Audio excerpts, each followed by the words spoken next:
just heavily on the side of sending in a foreign intervention force. We have a petition right now on the NeoLiberal website and also available various of our links. We have over 100 or 200 people that have supported the petition supporting a Haitian-led solution. But why do we believe that the Haitians can create and bring about any kind of solution at this stage? What do you think will help Haiti right now? Do you think what it is should be the response of the international community? Or do you think that it is the Haitians themselves who must fix the problem, but with some kind of support? What do you think will create will be the most effective solution in Haiti? First and foremost, the Haitians politicians and the leaders, they have to come to that point that they realize it's not business as usual. They have to sit and take Haiti's concern at heart. For instance, we keep saying in Haiti, and when I say we, I am included as a nation, we keep saying the international is the problem. You know, when you talk about the core group, neocolonialism, of course they are the problem, of course they might be the problem, but I am really asking some of the times, how those leaders in Haiti, they are willing to help Haiti, those who are in power. Because if they are divided. Recently they were in Jamaica and I know where they were, but I didn't visit them even to see them. I don't want to see them because they have not done anything for Haiti, and they came to Jamaica, you know, just enjoy peace in Jamaica, enjoy the food in Jamaica, you know, talk and spend almost a week, but there wasn't any decision. So that is Haitian, and the government or CARICOM brought them to Jamaica so that they could come out with a solution, and yet they have not come to an agreement to say, hey, let's put Haiti first. Now, as long as Haitians, the leaders, the politicians, or the bourgeois, the political class, and the economic class, and the poor, as long as they keep fighting, then the problem will remain. Because I believe if you have been elected, or even right now, Ariel Henry is just you know, somebody that is placed in the head of the country just to lead. Even that, he can do a minimum for the people, but they are not willing. And even from the petition I read, and some of the gangs, there are rumors that the gangs are connected with them, from the police force, from the government. So the gangs are operating for them or with them. How can you hear that? Then as long as you have that, you know you have a problem here. You have a sore that need to be cured before you can call an international force. I am for an international armed force right now. You know, okay. So right now you're telling me that you are for an international intervention, peacekeeping. You're at that level right now. I am for that. Why? Okay, what? Because before you were not. What has caused you to change your mind? I was always for a force, international force in Haiti. But even though we have the force, but Haitian leaders have to put Haiti's concerns at heart. Put Haiti first. Because even we have an international force, if the leaders fighting among themselves and they don't want to come to a solution, the international force will come, they will spend the time, the duration, they will go back, and still we're not going to have a solution. Okay, no, so I hear, okay. And for those of us who are listening, just so you know, let's give you some backdrop. And actually, there is a recent report. Barack Obama's political director explains how the State Department and how the U.S., how they are behind the gang problem in Haiti. They are behind the gang problem in Haiti. And there's a report I was just reading earlier today in state.com that says that according to the United States, more civilians died in Haiti than died in Ukraine during the first month of 2023. Institutions have collapsed. Violent gangs control the capital, and the kidnappers are terrorizing citizens. What's left of the Haitian government has pleaded for international help to the Haitian government. But historically, foreign interventions in Haiti have harmed, exploited, and even killed many Haitians. Do you agree with that? that foreign intervention, and in fact, do you believe that you're calling for a foreign intervention, but some people are saying that foreign interventions have not really helped. Even earlier, I report and I interviewed Dr. Brian Concanen earlier, talked about, but before intervention peacekeeping force had led to the outbreak of cholera. They have led to the outbreak of cholera, and they are, and not only that, and they are supporting President Moise, who was the president before he was assassinated. He was assassinated last year or year before last. According to the story, according to IJDH, President Moise exhausted his constitutional term, yet continued to enjoy support from the State Department and the United Nations. And he disbanded the Senate, talking about the leadership problem in Haiti. He destroyed the Supreme Court, talking about the leadership problem in Haiti. He dissolves most of the ministries. Okay, most of the ministries in Haiti.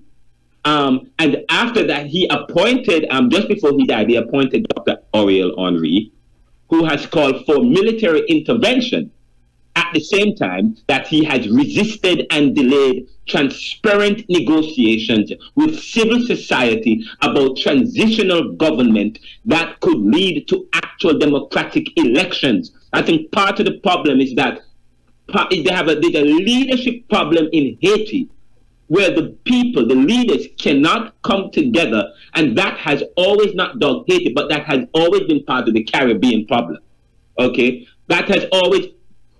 Jamaica could have been the Haiti problem today if there was no resolution between the tribal politics. Because in the 80s, even in Guyana in the 80s, what is going on, the kind of situation, the kind of problem that we're having in Haiti today, that could have defined the political and economic situation in Jamaica and in part of the Caribbean.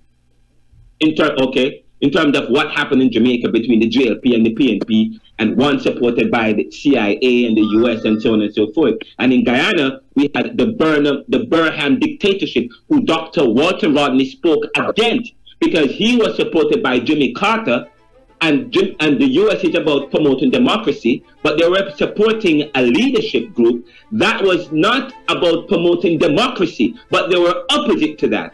And you have Dr. Ariel is calling for an intervention force, who is supposed to be promoting civil society and democracy, but he's opposite to that. And then you have a political infighting between the two groups. So it's quite interesting what's going on in Haiti. And by the way, just so you know, about I think yesterday, after pressure from the Haiti diaspora, so there is a Haiti diaspora of which you are a part, but they're in Jamaica, but there's a Haiti diaspora in the US.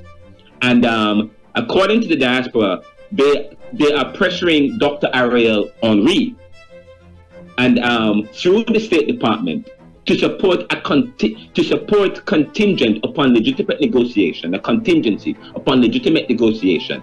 But they continue to see Ariel stall, drag his feet, and not make any concessions. So the diaspora in Haiti, the Haitian diaspora here in the US, have been pressuring Dr. Ariel Henry, have been, I guess, pressuring the State Department to support Dr. Ariel Henry, but the support has to be contingent upon legitimate negotiations.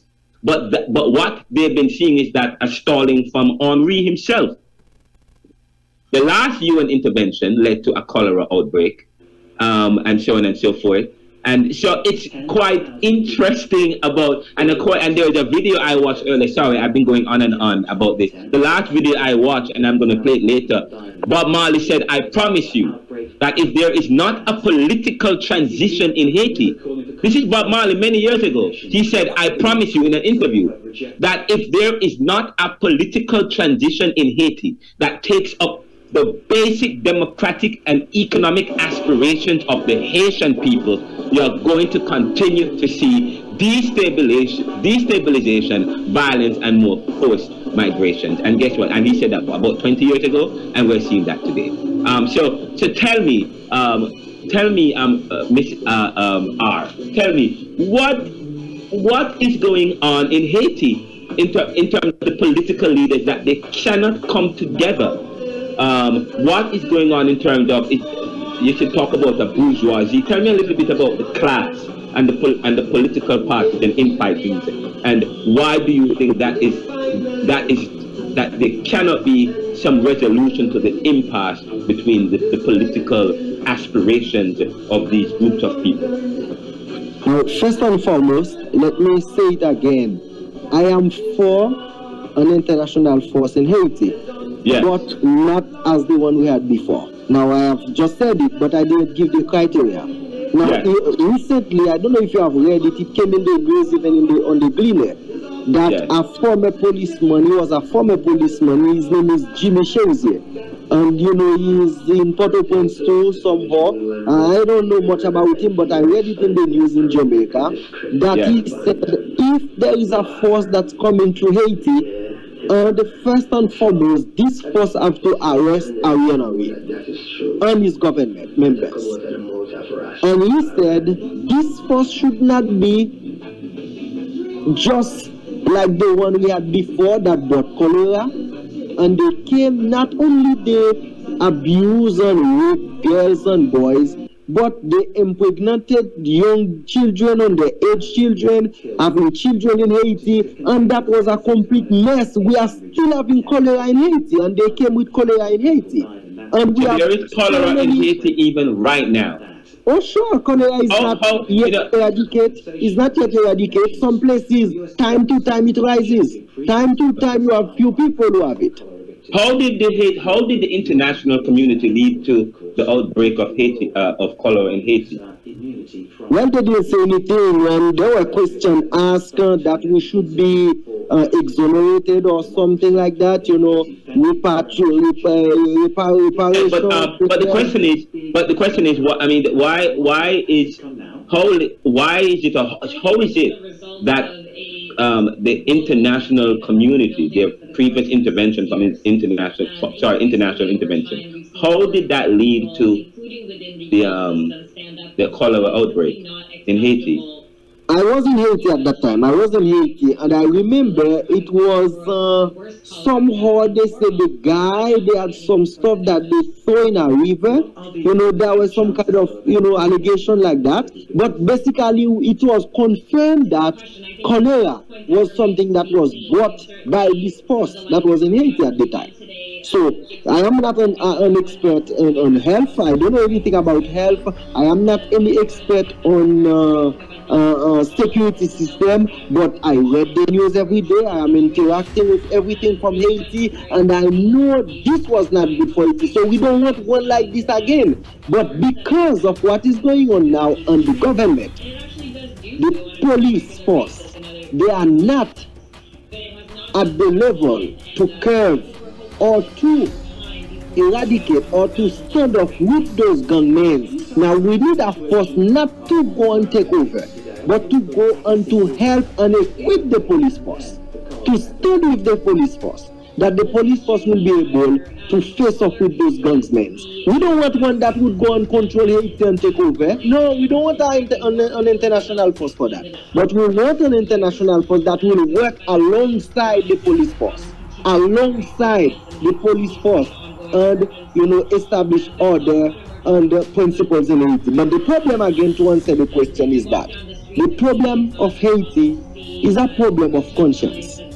Now, speaking about the bourgeoisie, the class, and this is something, as long as Haiti is not functioning properly, it is more beneficial to the class of bourgeoisie, the bourgeois.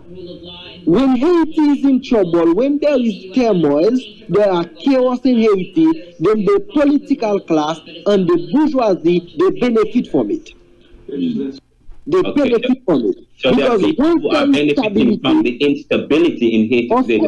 Of course, they benefit from instability, because once there is stability, so basically, you know, the food that we have in the countryside, there will be a way of transportation, and you will bring them to Port-au-Prince. For instance, in Haiti, in a parish that called Atibonite, where Haiti have rice as a part of our cultivation. We cultivate rice, part of the agriculture.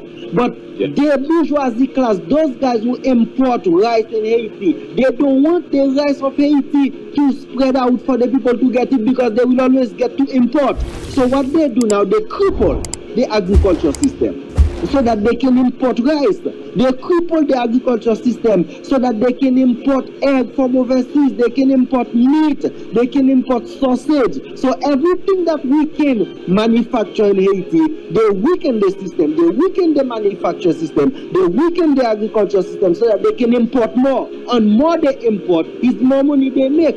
So when the people are in trouble, the people are hungry, and the food that I am from a countryside from Haiti. I'm not from Port-au-Prince. Now, where I am from, we have a lot of peas, black beans and red beans. Red peas we cook in here, Jamaica, red peas, rice and red peas. I know where they cultivate that in my part, but there is no transportation. Vehicle cannot reach where I'm from.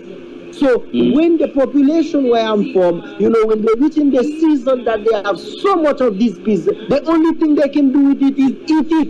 And you just use it between themselves, but these peas cannot be transported into Port-au-Prince where it can be used, where they can sell it for money, so they can get money to send people like me to school, so they can get money for them to survive. But what they do, you can go to a home and the only thing they have on the fire is a big pot of peas. They have no rice to put in there, they have no other thing, it's just the peas they eat, because they cannot transport it nowhere else, and they have nothing to put in the peas, they eat peas. But the bourgeoisie, the political class, the bourgeoisie, now they get to import peas from overseas and sell in Port-au-Prince, and while the local peas cannot be sold.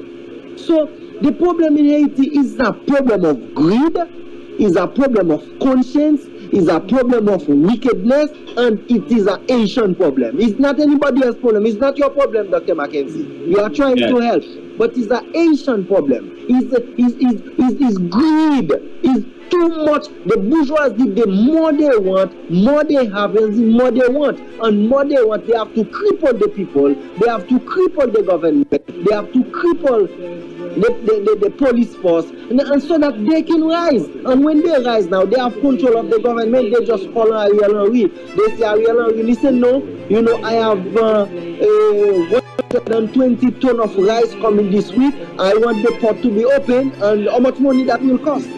Now Ariel give them to bring it in. Then they give Ariel some money, for instance. Then they have to sell it with more money, double the price, so that they can make their money. Now, gun Haiti doesn't make gun Haiti. We don't fabricate gun in Haiti. All the weapon, the high-powered weapon, the rifle, you hear in Haiti. Haiti doesn't manufacture gun. So where they come from? They come from somewhere. Now, how they pass the port to enter the country? How they pass when they reach the WAP? How do they come in? They come in. They come in because the bourgeoisie, the economic class is so powerful. And that's why the president, Jovenel Moise, he benefited from them. He became president. But after he became president now, because he coming from the class like me, from the mass, from the poor class like me. So after he became president now, he said, listen to me guys, I know what you're doing. Every day you call me so that you can import more rice, but I tell you, I want agriculture in the country. I want the country to cultivate sweet potato. I want them to cultivate plantain, banana, rice, because we have potential to do that. And they say, okay then, Jovenel Moise, if that's what you say now, we pay money, we bring you to power to facilitate us, and now you're spreading the news about what we are doing, then we're going to kill you. And that's what they kill him. Oh wow. Okay, so there was a faction, a group that was against the bourgeois, a particular class that was against Ariel, who believed that he was working against them based on his policies to develop the agriculture in the country, until he was assassinated. Jovenel Moise. Sorry, I apologize. Jovenel Moise. Okay, wow, this is quite revealing. But the problem with Jovenel Moise, these guys, they are the people who will put you in power. When you become a candidate and they realize you are somebody who is, a candidate that, you can become president, what they do, they invest in you. Because I remember when we had Hurricane Matthew